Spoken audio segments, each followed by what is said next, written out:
하나님의 말씀을 봉독해 드리겠습니다. 데살로니가전서 5장 18절 말씀 한 절만입니다. 제가 봉독을 하겠습니다.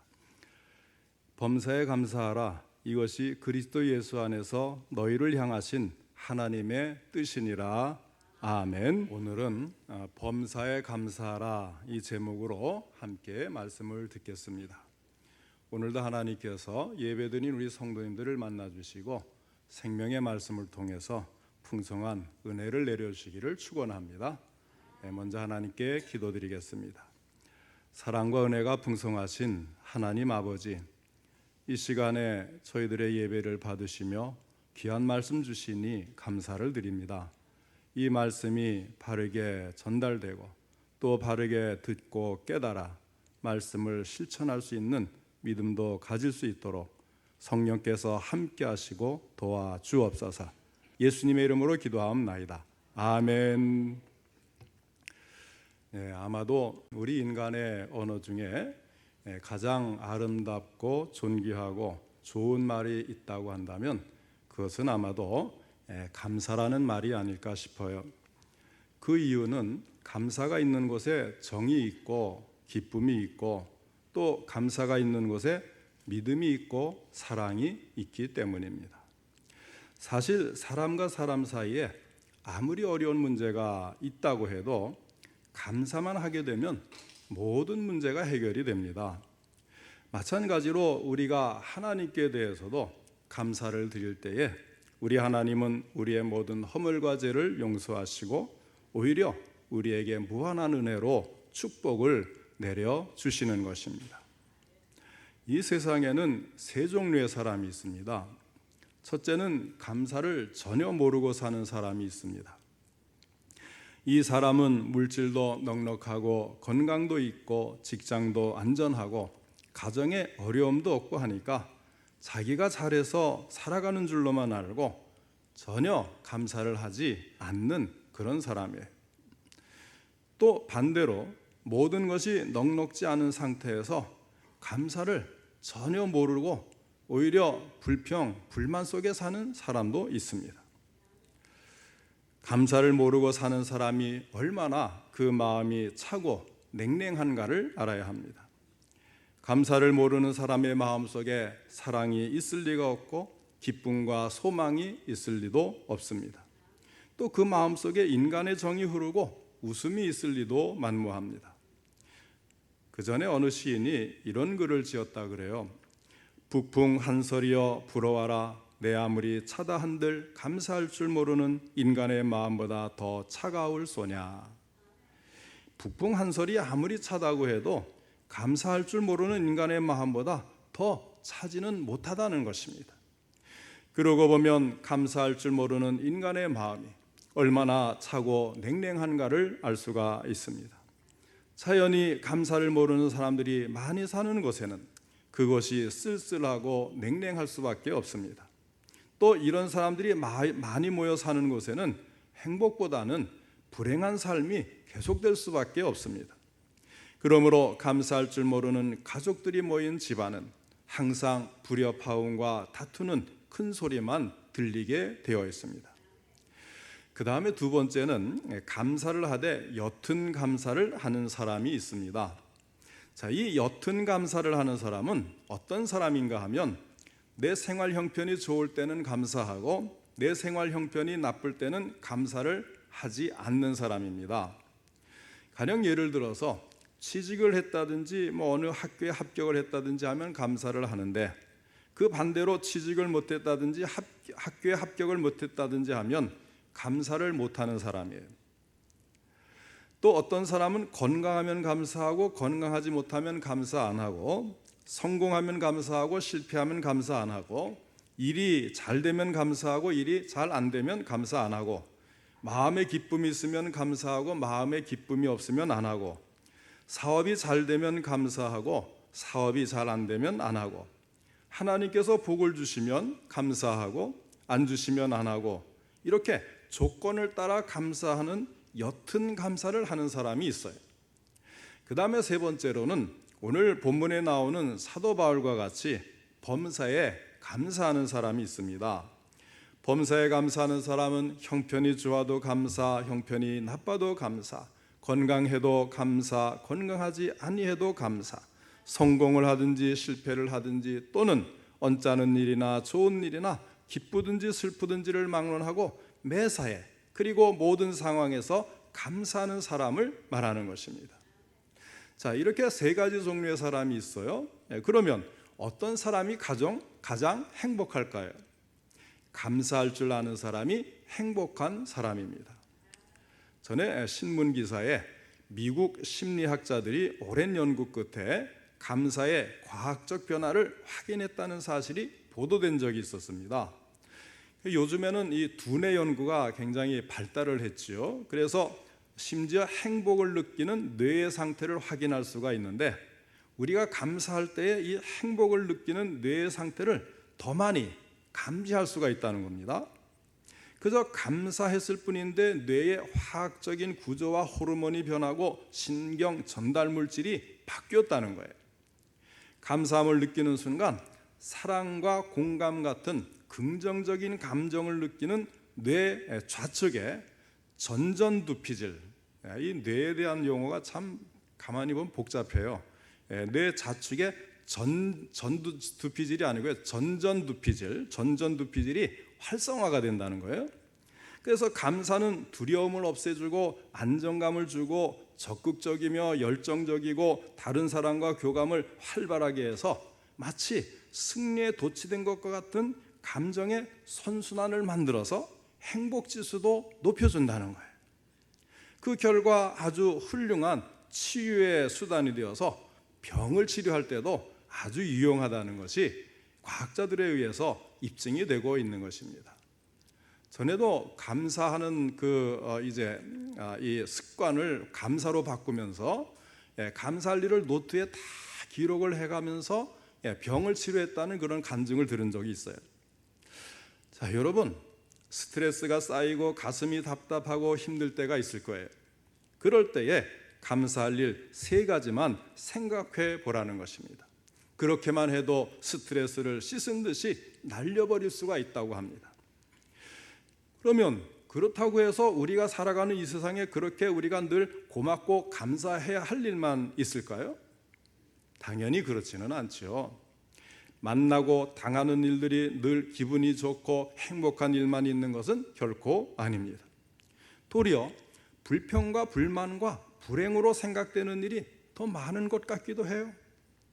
우리 주위에는 고난과 비애와 부조리가 더 많은 것 같습니다. 그래서 날마다 근심과 비애와 걱정할 일이 너무 많아서 감사할 마음의 여유가 없게 되는 것도 사실입니다. 그러나 잘 생각해 보시면 우리는 고난 중에서도 잊을 수 없는 많은 은혜를 받고 있습니다. 인생은 그늘진 면만 보고 슬퍼하고 괴로워하지만 반면에 다른 면, 양지도 있다고 하는 거예요. 우리는 어두운 면보다는 밝은 면을 보고 살 때에 감사하면서 살 수가 있게 됩니다. 이제 다음 주일이 사실 추수감사절인데요. 우리가 이 추수감사절에 영적인 추수를 위해서 새생명 초청잔치를 같이 하지 않습니까? 그래서 오늘은 이 추수감사절에 관련된 감사의 설교를 오늘 하고, 다음 주에는 오시는 분들에게 이제 구원에 필요한 그런 말씀을 준비해야겠다 이렇게 생각을 하고, 이렇게 이제 오늘 추수감사절 설교를 앞당겨서 하고 있는 겁니다. 자, 이렇게 우리가 이제 추수감사절을 맞이하면서 잘 알고 있지만은 언제 들어도 교훈이 되는 그런 예화를 제가 한번 또 말씀해 드릴 테니까요. 저거 아는 내용인데 그러지 마시고 그 의미를 잘 알기 때문에 더 깊이 생각할 수 있는 기회가 될 거예요. 제가 이제 그 좋은 예를 하나 들어드리겠습니다. 자, 어떤 사람에게 아들 둘이 있는데, 굉장히 유명한 이야기죠. 아들 둘이 있는데 둘이 다 신발 장사를 하는 거예요. 하나는 남학신 장사, 하나는 집신 장사입니다. 남학신은 옛날에 나무를 깎아서 밑에 이제 게다처럼 다리를 이제 달아가지고 좀 높이 해서 비 올 때에 꼭 심는 것 아닙니까? 또 하나들은 집신 장사인데, 자, 이 집신은 비 올 때는 영 신을 수 있는 게 아니에요. 예. 그래서 이제 이 날이 맑아야만 이제 이 집신은 신기가 좋고, 비가 오는 날에는 또 남학신을 또 신으면 유용하고. 그러니까 이 부모님은 언제나 근심이 떠날 날이 없는 거죠. 비 오는 날에는 집신 장사하는 아들이 걱정이 됩니다. 오늘 비가 오니까 집신이 안 팔리겠구나 걱정을 하고, 또 날이 맑을 때는 남학신 장사하는 아들을 걱정하는 거예요. 아유, 오늘 날이 맑으니까 또 안 팔리겠네. 그러니까 부정적인 면만 보니까 해가 나는 날도 걱정, 비가 오는 날도 걱정 안 할 날이 없는 거예요. 만일 여러분들이 이 남학신 장사, 집신 장사의 부모라고 한다면 여러분은 어떻게 생각할까요? 그런 그 범주에서 벗어날 수 있을까요? 아우, 비 오는 날은 이 참 집신 장사 아들 걱정하고, 날이 쨍쨍치고 맑은 날에는 이제 또 남학신 장사를 이제 하는 아들을 걱정하고, 여기에서 우리가 쉽게 벗어날 수 있을까? 사실 걱정스러운 일이 이렇게 몰아닥치면요, 참 마음 바꾸기가 참 어려워요. 정말 이 걱정되는 일이 막 물밀듯이 올 때 우리는 감사하면 해결됩니다, 또 기도하면 해결됩니다, 하나님이 도와주실 것입니다 이야기한다고 해도 뭐 귀에 소리는 들릴지 모두 마음을 파고들질 못하잖아요. 그러니까 이 방향을 바꾸질 못해서 계속 걱정하고 두려워하고 그리고 불행해하는 그런 삶을 사는 것이 우리 인생의 모습이 아니겠습니까? 그렇더라도 한 번 더 강하게 마음을 먹고 한번 핸들을 돌려서 바꿔보자는 거예요. 어떻게 하면 되겠어요? 반대로 생각하면 된다는 겁니다. 비 오는 날에는 우리 남학신 장사하는 아들 잘 팔리겠구나 그렇게 생각하면 좋고, 또 해 나는 날에는 우리 집신 장사하는 아들도 이번에는 잘 팔리겠구나, 참 좋다. 이게 똑같은 사실인데요, 뒤집어 보니까 감사하고 좋다고 볼 수가 있고, 또 바꿔보면 밤낮 걱정하고 살 수밖에 없으니까 같은 값이면 좋은 쪽을 바라보고 사는 것이 훨씬 더 행복하지 않겠느냐 하는 거예요. 유명한 예화 아닙니까? 우리 사람이 살아가는 것이 그래요. 항상 어두운 면만 있는 인생은 아니라는 거예요. 밝은 면도 있습니다. 우리에게는 감사해야 하고 만족해야 할 일이 있는데도 그것은 보지 않고 꼭 부족한 면만 보고 항상 원망하고 불평하고 불행하게 살다가 죽는 것이 우리 인생이라는 거예요. 이왕이면 비 오는 날에는 남학신 장사하는 아들을 생각하며 감사하고, 해나는 날에는 집신 장사하는 아들을 생각하고 감사해야지. 바꿔놓고 불행하게 생각할 이유가 하나도 없지 않습니까? 감사할 줄 아는 사람은 이런 면에서 행복을 찾는 것입니다. 우리 성도님들은 항상 밝은 면을 보고 감사함으로써 진정한 행복을 찾고 누리는 성도님들 다 되시기를 주님의 이름으로 축원합니다. 그러므로 하나님께서는 우리에게 범사에 감사라고 말씀을 하세요. 오늘 본문 데살로니가전서 5장 18절을 다시 한번 봉독해 드리겠습니다. 범사에 감사하라, 이것이 그리스도 예수 안에서 너희를 향하신 하나님의 뜻이니라. 여기에 이 범사라는 말은요, 헬라어로 엔판티라고 하는데요, 이것을 영어 성경으로 번역할 때 크게 세 가지로 이렇게 번역이 나와요. 어떤 형편에서든지, 또 다른 번역은 모든 일에, 또 다른 번역은 무슨 일이 일어나도, 이렇게 세 가지로 이제 번역이 갈라지기도 하는데, 사실 이 범사라는 말을 다각도로 이렇게 살펴보면 이 세 가지 의미가 다 들어있죠. 어떤 형편에서든지, 모든 일에, 무슨 일이 일어나도 감사하라.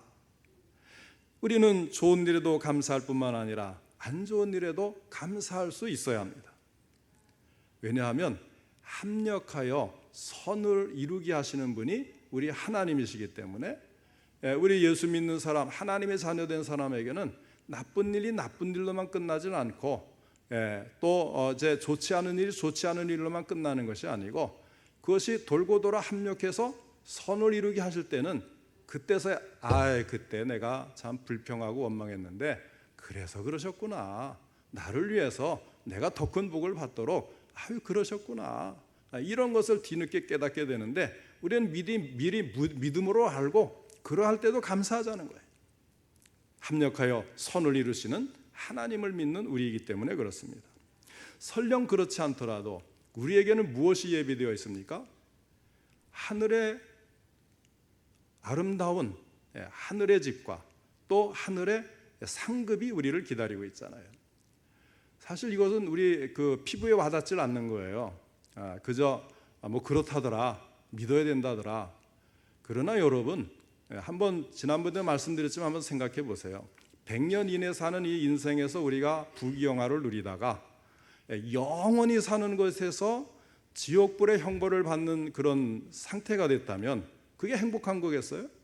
이 땅에서 아무리 힘들고 어렵게 살았어도 영원한 하늘나라에서 영원히 하나님의 돌보심을 받고 행복하게 산다면 그게 불행이겠습니까? 우리는 여기까지 사실은 생각해야 되는데 이것이 피부에 와닿지를 않으니까 그저 이 땅에서도 합력하여 선을 이루시는 우리 하나님의 그 섭리를 생각하면서 감사하자, 그런 말입니다.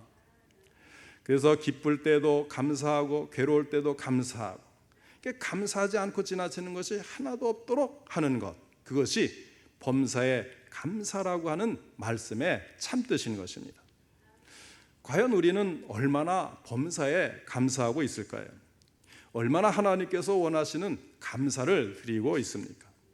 이처럼 범사에 감사하기 위해서는요, 세 가지를 실천에 옮겨야 합니다. 첫째는 좋은 일에 감사할 줄 알아야 합니다. 좋은 일조차도 감사할 줄 모르는 사람이 있다는 거죠. 세상에 아무리 험하고 악해도 좋은 일들이 종종 있어요. 우리 하나님은 자비로우셔서 무더운 여름에 소낙비를 주시는 것처럼 가끔 우리의 삶에 기쁨을 주십니다. 자녀를 낳아 키우는 것이 엄청난 수고이고 희생이지만 그 속에서 우리는 좋은 일을 자주 맛보고는 하는 겁니다. 저도 이제 지방에서 목회를 했기 때문에 자녀가 이제 뭐 서울에 가고 또 이제 멀리 떨어지게 되면 자녀를 뭐 데려다주고 데려오고 뭐 돌보고 하는 일들이 참 어떨 때는 그 먼 거리가 힘들 때가 있어요. 그래도 이때가 아니면 내가 자녀와 함께 어떻게 이렇게 다닐 수 있을까? 이것을 생각하면 굉장히 감사하거든요. 우리 요나 형제에게 제가 얘기한 게 그거예요. 부모님이 참 멀리까지 와서 이렇게 이제 그 방학하고 그러면 데려다 주는데 그게 이제 많이 부담이 되는가 봐요. 그래서 제가 우리 요나 형제에게 그렇게 얘기했습니다. 부모님에게는 그게 평생의 가장 좋은 시간일 것이다. 그렇지 않습니까, 여러분? 서울에서 여기까지 이제 익산까지 완주까지 아들을 데리러 오기 위해서 부부가 같이 차를 타고 먼 길을 와서 데리고 또 서울로 집으로 가는 그 마음이 얼마나 기쁘겠어요. 그런 마음들이 우리에게는 항상 있을 수 있다는 거예요. 그래서 아무리 힘들고 어려운 중에서도 그 속에 들여다보면 그 안에 더 큰 기쁨이 들어있을 수 있다는 거예요. 사실 부부간에도 그렇잖아요. 부부가 평생 이제 사는 것이 얼마나 큰 희생과 인내를 필요로 합니까? 서로 다른 인격을 가진 두 사람이 한 집안에서 같이 자녀를 키우고 그렇게 생활을 하면서 하는데 부딪히지 않을 수 없잖아요.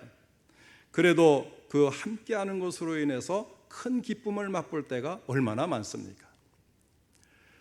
그래서 한 생을 살면서 지난 세월을 돌이켜보면 나름대로 각자에게 좋은 일이 있었음을 고백하게 되고 그때마다 하나님이 함께 하시고 도우셨구나 깨닫게 되는 것입니다. 그러면 그것을 감사하는 마음을 가지면 마음이 얼마나 훈훈하고 뿌듯하고 꽉 차는 느낌이 들잖아요.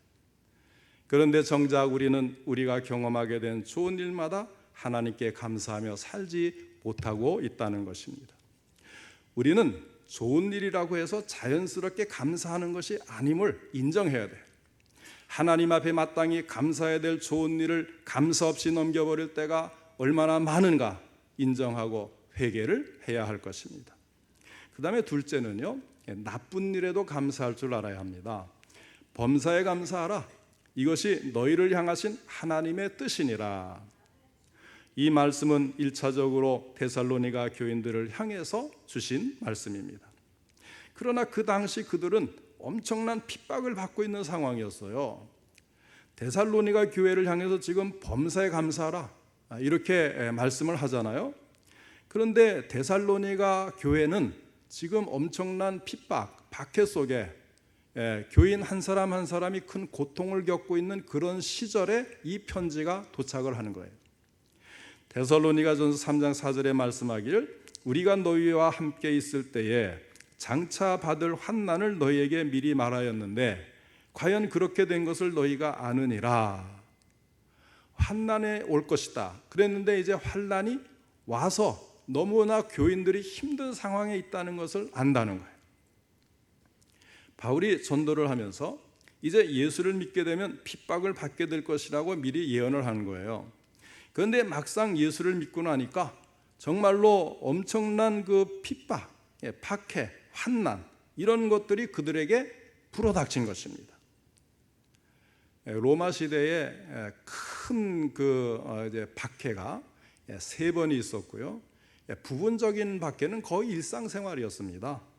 작은 박해들, 역사책에 나오는 대박해가 이제 황제가 그런 황제가 있을 때마다 3번의 큰 박해가 이제 역사책에 기록이 되는데, 그런데 부분적이고 개인적이고 이 일상에서 나오는 그런 박해는요 매일 일상생활이었던 거예요.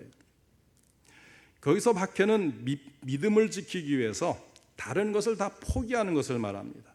그러한 상황은 이루 말할 수 없이 힘들고 고통스러운 일이었습니다.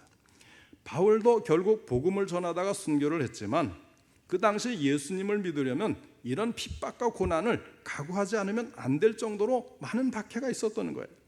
끌려가서 감옥에 갇히고 또 매를 맞는 일도 다반사고 심지어는요 재산을 빼앗는 거예요. 재산, 땅과 이런 것들을 몰수해버리는 겁니다. 오늘날에도 직장을 걸고 협박을 하면 다 무너지잖아요. 살려달라고. 심지어는 짐승의 밥이나 화형으로 목숨을 잃는 경우도 있었습니다. 그런데 이런 형편에 있는 데살로니가 교인들에게 범사에 감사라고 말씀을 하시는 것입니다. 이 말은 핍박받는 것도 감사하고 매맞는 것도 감사하고 가족들이 끌려가서 죽는 것도 감사하고 이리저리 쫓겨다니는 것도 감사하고 굶는 것도 감사라는 것입니다. 그러므로 이 말씀이 얼마나 참 무겁고 심지어 무섭기까지 한 말씀인지 모르겠어요. 우리가 아무리 나쁜 일을 많이 보고 마음에 원치 않는 일을 경험한다고 해도 이 당시에 박해를 받는 그리스도인 그들에 비하면 대단히 우리는 가벼운 그런 어려움을 겪고 있다고 하면 되겠어요. 핍박받는 데살로니가 교인들에게 범사에 감사라고 하신다면 오늘 우리에게 하나님께서는 무엇이라고 말씀할까요? 언짢은 일에도 손해보는 일에도 내 몸이 망가지게 되더라도 사랑하는 이가 일찍 죽는 것을 보고도 감사라는 말씀인 것입니다. 무슨 일이 일어나도 감사라는 말씀이에요. 한 무명의 신앙인이 남긴 유명한 시가 있어요. 때때로 병들게 하심을 감사합니다. 인간의 약함을 깨닫게 해주는 기회가 되기 때문입니다. 가끔 고독의 수렁에 버려진 자로서 급급하게 살게 하심도 감사합니다. 그것은 주님과 가까워지는 기회가 되기 때문입니다. 계획된 일들이 틀어져 안 된 것도 감사합니다. 저의 교만이 꺾이는 기회가 되기 때문입니다.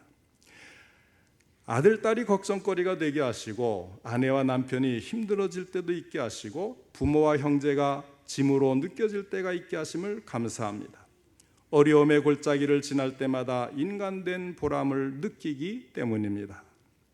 먹고 사는 것이 힘겹게 느껴지게 하심도 감사합니다. 눈물로 빵을 먹는 심정을 이해할 수 있기 때문이요, 또한 영원한 삶을 사모하는 기회가 되었기 때문입니다. 불의와 허위가 득세하는 시대에 태어난 것도 감사합니다.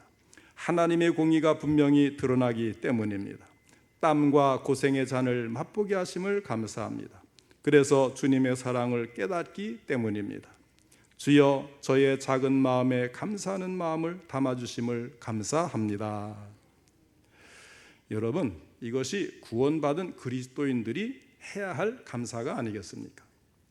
우리는 지옥불에 멸망받을 수밖에 없는 죄인으로서 억만죄악 가운데에서 용서받고 구원받아 천국 백성이 된 사람들입니다. 그러므로 우리는 세상에서 어떤 일을 당할지라도 항상 감사할 수 있는 조건이 충분한 사람인 줄로 믿으시기를 바랍니다. 자, 이제 마지막 세 번째는 당연한 것처럼 받아들이기 쉬운 일에도 감사해야 한다는 거예요. 하나님의 말씀을 보면 우리가 누리는 모든 것은 하나님께 빚지고 있는 겁니다. 숨쉬고 있는 공기로부터 시작해서 마시는 물, 우리가 당연시 여기는 내 몸의 모든 기능, 하나님이 주신 내 자녀와 일용할 양식, 어느 것 하나 하나님으로부터 오지 않은 것이 없어요. 그런데 하나님께서 날마다 풍성하게 주시니까 우리가 소중한 것을 받고도 당연한 것처럼 여기기가 쉬운 겁니다. 당연하게 여길 때는 감사가 따라오지를 않아요. 건강을 이제 잃어버린 다음에야 이 건강이 내 것이 아니었구나, 자연스럽게 항상 있는 게 아니구나, 그렇게 깨달을 때가 있거든요. 마찬가지로 모든 것이 다 그래요. 우리가 살고 있는 것 자체가 기적 아닙니까? 어떤 분이 그러잖아요. 내가 걸어 다니는 것 자체가 기적입니다. 걷지 못하는 경우도 얼마나 많은지 몰라요. 우리나라는 또 어디를 가도 깨끗한 물을 먹을 수 있는데, 요즘에도 이제 TV에 어떤 이제 뭐 아프리카라든지 이런 그 힘든 곳에 이제 지원하는 그런 광고 선전을 할 때에 아프리카 지역에서 그 더러운 물을 퍼먹으면서 그것 때문에 피부병도 걸리고 또 이제 속병도 걸리고 이런 여러 가지 그런 그 어렵게 사는 그런 그 아이들의 모습, 또 애쓰는 부모의 모습, 이런 것들이 TV에 나오지 않습니까? 우리는 당연하게 그런 것들을 해결받고 살아야 된다고 생각하는데, 그렇지 못한 사람들이 이 지구상에 그렇게 많다는 거예요. 그래서 물을 가지려면 몇 킬로를 이제 가서 이제 그것을 떠 갖고 와야 되는데, 그것도 깨끗하지 않고 흙으로 탁해진 그런 물을 가지고 와서 먹기 때문에 참 이 사람들은 참 물벼락 맞는 게 소원이다, 평생의 소원이다, 그런 이야기를 한답니다.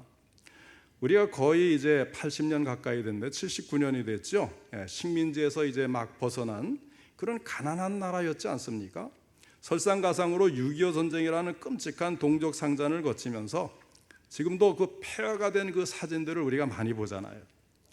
그런데 그런 가난했던 나라가 불과 반세기가 되기도 전에 선진국들만 들어간다는 OECD에 가입하고 원조받는 나라에서 원조를 하는 그런 최초의 나라가 되었다고 세계 각국에서 칭찬이 대단합니다.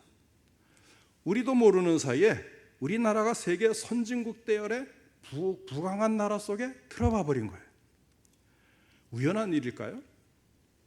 하나님께서 은혜를 주시지 않으면 어떻게 이런 일이 일어날 수가 있겠습니까? 그럼에도 불구하고 우리는 먹고 마시는 모든 것에 하나님께 감사하는 마음보다는 그저 당연한 것처럼 받아들이는 냉랭한 마음이 있는 것을 고백하지 않을 수가 없는 것입니다. 옛날에는 미국 이민 가는 사람들이 그렇게 부러울 수가 없어요. 미국 시민권을 따면 너무너무 좋은 거라서 돈 있는 사람들은 너도 나도 그곳에 가서 출산까지 해가면서 미국 시민권을 따려고 애를 쓰는데, 그런데 지금은 어떻습니까? 이민 간 우리 이제 한국 교민들이 지금 한국에 남아 있는 사람들을 무지무지하게 부러워해요. 건강보험이 잘 되어서 싼 값이나 무료로 치료받을 수 있는 것이 부럽다 그래요. 노후복지가 잘 되어서 노인들이 살기 편안한 나라가 된 것이 그렇게 부러울 수가 없다는 것입니다. 미국에 사는 사람들도 이 땅에 사는 우리들을 부러워할 정도라면 우리는 얼마나 복을 많이 받은 사람들입니까? 지금도 전 세계를 보면 2024년 현재 82억의 인구 가운데 10분의 1에 해당하는 인구의 하루 생활비가 단돈 $1, 1,400원 정도밖에 안 된다는 거예요. 뿐만 아니라 전기가 없는 사람들의 수가 20억이 넘는 인구가 전기 없이 살아요. 식수시설이 되어 있지 않아서 아무 데서나 퍼마시는 사람들의 수도 10억이 넘는답니다. 인간다운 삶은커녕 이렇게 끔찍한 삶을 살아가고 있는 사람들이 얼마나 많은지 모릅니다. 그런데 이 작은 한반도, 그것도 반으로 나누어진 이 남한 땅에서 우리가 이만큼 먹고 마시며 여유를 가지고 살 수 있다는 것은 결코 당연히 여겨야 될 문제가 아니라 하나님의 은혜인 줄로 믿으시기를 바랍니다. 사랑하는 성도 여러분, 범사에 감사하시기를 바랍니다. 그것이 오늘 우리를 향하신 하나님의 뜻입니다. 바울의 믿음과 같이 이제 우리 성도님들은 앞으로 감사절만 감사하는 생활이 아니라 날마다 해마다 나의 긴 생애에서 감사한 면을 찾아서 범사에 하나님께 감사하시기 바랍니다. 그러면 여러분의 마음은 여유가 생길 것입니다. 마음은 부드러워지고 너그러워지고 여유가 있어지고 행복해질 것입니다. 가정에도 이웃에도 사회 간에도 평화가 오고 하나님께로부터 축복을 받는 생애가 될 것입니다. 이 사실을 꼭 믿으시고 이제부터는 더욱 범사에 감사할 줄 아는 사람이 되겠다고 결심하시기를 주님의 이름으로 축원합니다.